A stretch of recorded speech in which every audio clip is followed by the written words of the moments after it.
I struck the board, and cried, "No more! I will abroad." What! shall I ever sigh and pine? My lines and life are free, free as the road, loose as the wind, as large as store. Shall I be still in suit? Have I no harvest, but a thorn to let me blood, and not restore what I have lost with cordial fruit? Sure, there was wine before my sighs did dry it, there was corn before my tears did drown it. Is the year only lost to me? Have I no bays to crown it, no flowers, no garlands gay, all blasted, all wasted? Not so, my heart, but there is fruit, and thou hast hands.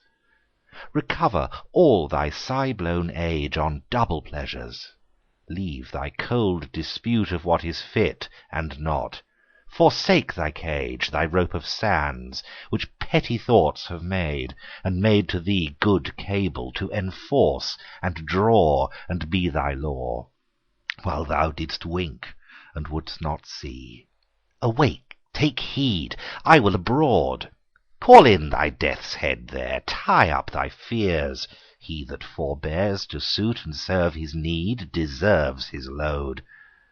But as I raved, and grew more fierce and wild at every word, methoughts I heard one calling, "Child," and I replied, "My Lord."